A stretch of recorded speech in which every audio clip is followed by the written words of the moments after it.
Welcome, Algebra 2. This is section 2.8, two variable inequalities. The essential question is, why do you have to shade one side of the graph while graphing inequalities? Let's begin. So, graphing inequalities. It's a little bit different from just graphing equations. So, here's one example. A linear inequality, it's a two variable inequality whose boundary is a line. So you still have that line part of the graph. We call this a boundary now. And then you have this area that's shaded in, they call a half plane. But just remember that there's still the graph, and then we have a shaded part. Well, let's define these key points for graphing inequalities. If you have the greater than or less than sign, your boundary is going to be a dashed line, just like this. It's going to be a dashed. If you have the or equal to part on the bottom, like less than or equal to or greater than or equal to, you're going to have a solid line. So the solid line will just be a solid line. So now the next question is, where do you shade? Well, the best way to figure out where you shade is just test some point. If you test a point and it's true, then you shade on that side. If that point is not true, just shade on the other side. It's simple. Just test a point, any point on that side. Usually points with zeros are easier, but any point on that side, just test it out. And if it's true, shade there. If it's not, do the other side. So let's try an example and graph this inequality of y is greater than 3x minus 1. So this is the graph of a line. So I'm going to graph it just like I'd graph a line. So I find the y-intercept, and that's going to be at negative 1. So I'm going to put a dot right there. I'm going to label it negative 1. Oh, it's actually, let's label that right. It's a dot. It's going to be x value first, so 0, negative 1. And now I want to, so y-intercept's at 0, negative 1. I want to find the slope for the point. Well, the slope is 3, which is the same thing as 3 over 1. So that's my rise is 3, my run is 1. So I'm going to go from this first dot, I'm going to go up 3. So 1, 2, 3, and then over to the right, 1 space. So this is my second point, because you need 2 points to graph a line. And I'm going to label it. It's point 1, 2. Alright, so I labeled another point 1, 2. Now I want to draw a line between those 2 points. But I got to make sure which line do I want to draw. Since it's greater than sign, I want to draw a dashed line. So I'm going to draw a dashed line between those 2 points. And, just do a rough sketch. So I'm going to do a dashed line just like this, my perfectly straight dashed line. And drill little arrowheads that say it keeps going up and down forever. So there's my line. Now I want to shade. Well, which side do I shade on? Do I shade above or do I shade below? So I'm going to test some point here. And looking at my line right here, I can tell that one point on this side, I'm just going to pick one point on the top. Let's pick this point right here. 0, 2. So if I plug, I'm going to test point 0, 2. And see if that makes that inequality valid. So then it becomes, plug it in 2 for y, so 2 is greater than 3 times 0 minus 1, which is going to be 2 is greater than negative 1. Is 2 greater than negative 1? Yes. So we're going to shade on the side of this pink dot. So I'll shade just like this. So actually, we can get a little marker even. I'm going to shade on this side. So shade on this side of the graph. And that's my inequality. So you got the boundary line and you shade on one side of the graph. Let's try something else. So it's that same equation right here. But it's y is less than or equal to 3x minus 1. So I know that y-intercept was right here, and I was going up to the second point was up here. And it's this case, since it's less than or equal to, it's going to be a solid line. So I'm going to draw a solid line between those 2 points. Oh boy. See if I can get one really straight through that. Actually, I can cheat, but I'm not going to. Okay, so I'm going to try to sketch a solid line through these points. Hey, not bad. That's pretty good. Use a ruler for your straight lines. So now I got to figure out which side to shade. Well, let's try a point again. I'll just try that point. 0, 2. It worked last time. So I'll plug that in. You get 2 is less than or equal to 3 times 0 minus 1. So you get 2 is less than or equal to negative 1. Is this true? No. 2 is bigger than that. So I'm going to shade not on the side of the green dot. I'm going to shade on the opposite side. So you just shade on the opposite side of the line. And that's the graph of your inequality. So we can graph other types of inequalities too. It don't have to be just lines. So let's take this case. We're actually graphing an absolute value. The first thing I want to do if I'm graphing this particular equation, I got to get y. I got to isolate the y. That's the way I'm going to graph this. So I isolate the y. So what I want to do here is I'm going to subtract 1 from both sides, so I get negative y is less than absolute value of x plus 2 and then minus 1. And then I don't like that negative, so I'm going to divide everything by negative 1.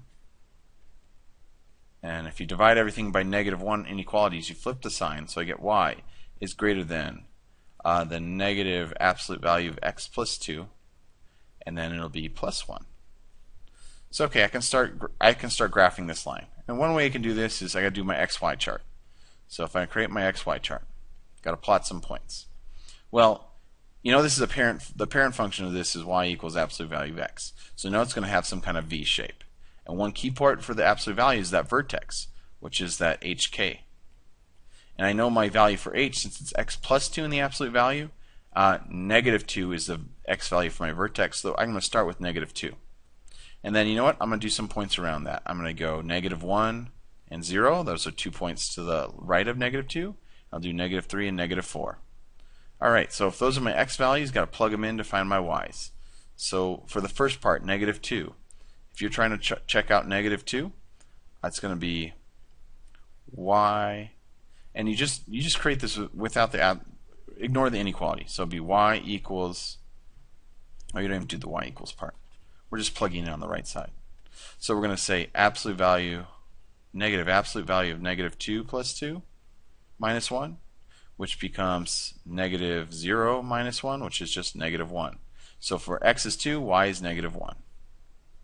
I'm going to move that so it's right next to it. Let's try the next point. So if you're plugging in negative 1 for this, let's get rid of this too. I'm plugging in negative 1 for x. It's going to be negative 1 plus 2 is 1. So it'll be negative absolute value of 1. So negative 1 plus 1. So that's going to be 0. You plug in 0. Well, you're going to get negative absolute value of 2. So negative 2 plus 1 will be minus 1. And for negative 3, you're going to get negative absolute value, negative 1. So negative 1 plus 1 will be 0.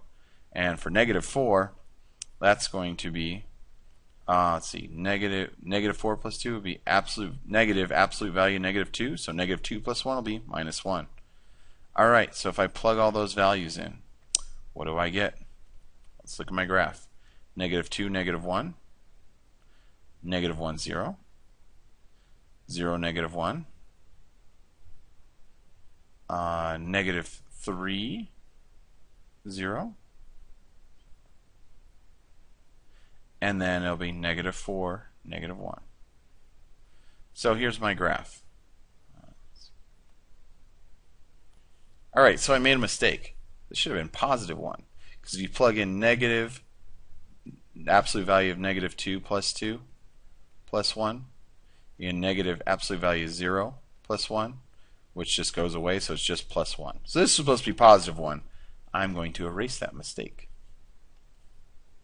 But I'm going to still keep that in the video, just to show that I make mistakes. So those are my points. You can see the shape. Now, since this is less than, it's not less than or equal to, this will be a dotted line. So I'll do the dashed lines. Just keep extending it all the way down. Alright, with arrowheads. Now, you got to figure out, do I shade below or above? And I can just do a test point. I'm going to pick the point 0, 0 since that's really easy. If you plug in 0, 0 to this equation, let's look at this red equation right here. I'm going to plug in 0, 0, and I am going to get 0 is less than negative absolute value of 2 plus 1. So it becomes 0 is less than negative 2 plus 1. So 0 is less than negative 1, or 0 is greater than negative 1. So is that right? Yes. So then I shade on the side of the 0, which is going to be above the graph. So I will shade everything above the graph, just like this. Alright, next example. What inequality does this graph represent? Okay, so when you want to do this, look at the graph, and I can see it's a V shape because I know this line keeps going up forever. So what's the parent function for this? Y equals absolute value of x. So I know it's going to be that kind of function. Next thing you know, in the parent function, what are key points here? I know the key point of an absolute value function is the vertex. So the vertex is going to be right here, and the coordinates of that are going to be at 3, negative 2. And so the vertex is at 3, negative 2.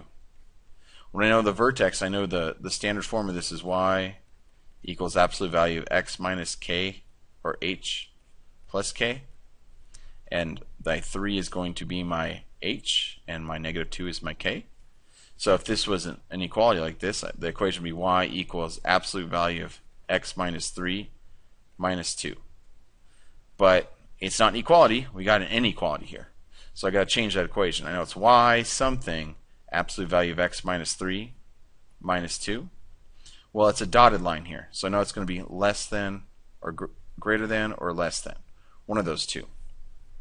Now one way to test that is just check a point in the graph. Let's check this point here, 0, 2.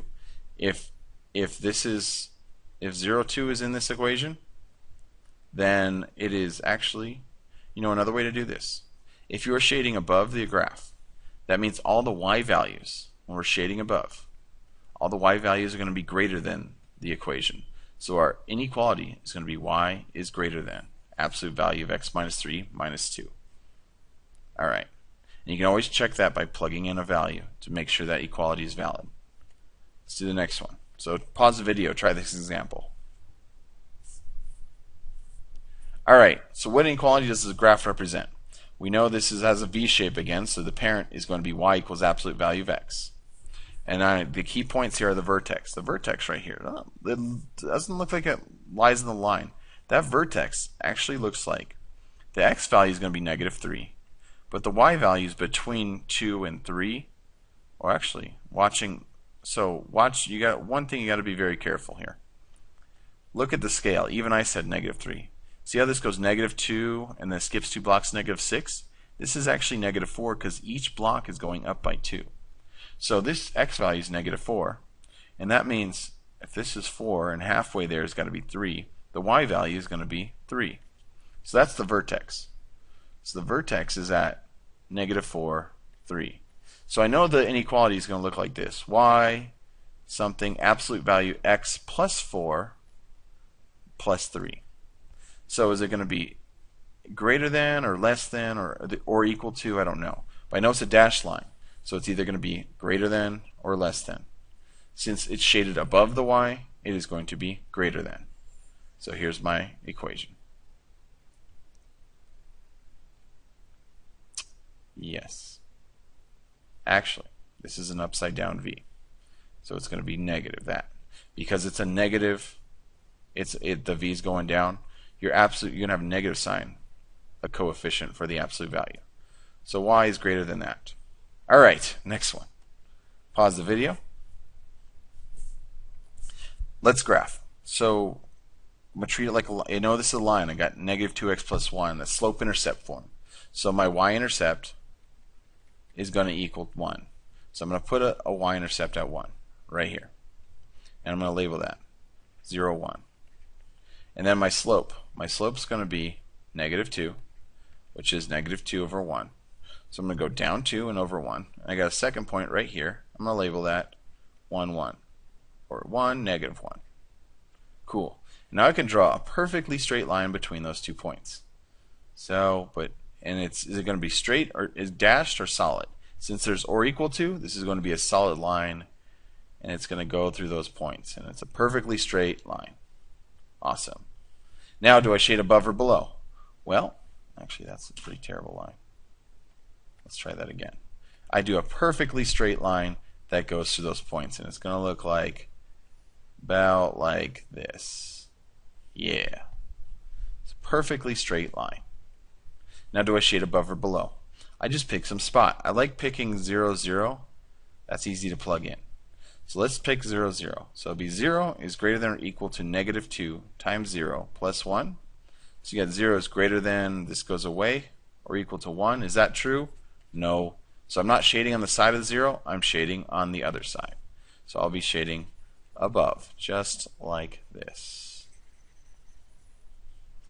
Alright, last one. Pause the video. Alright, so I want to graph this. I want to isolate the y, so I'm going to add 4 to both sides. So I'm going to get y is greater than or equal to 2 times the absolute value of x minus 1 plus 4. Okay, so I can start plotting points. Let's do an xy graph. XY table. And I know since it's x minus 1, my vertex, the x coordinate, is going to be positive 1. So I'm going to do x at positive 1. I'll pick one point to the right and one point to the left. So I'll do 2, and I'll do 0. So if you plug in 1 for x, I get 1 minus 1 is 0, so 2 times 0 is 0, so my y is going to be 4. If I plug in 2 for x, I'm going to get 2 minus 1, absolute value of that, so it'll be 1. So 2 times 1 is 2, and then 2 plus 4 will be 6. And if you plug in 0, you get 0 minus 1, so absolute value negative 1 will be positive 1, times 2 is 2, plus 4 will be 6. So let's plot those points. First point's at 1, 4. Second point's at 2, 6. Last point's at 0, 6. Just like that. I see a V shape going on, so I'm going to draw perfectly straight lines like this. Since it's greater than or equal to, I know it's solid. And let's do some test point. I like testing 0, 0 because that's easy. If you test the point 0, 0, you're going to get 0 is greater than or equal to 2 times 0 minus 1 plus 4, which will be 2 times 1 plus 4. So 6, 2 plus 4 is 6. Is 0 greater than or equal to 6? No. So I'm going to be shading on the other side, which is above. So I will shade up here, above the graph. That's it.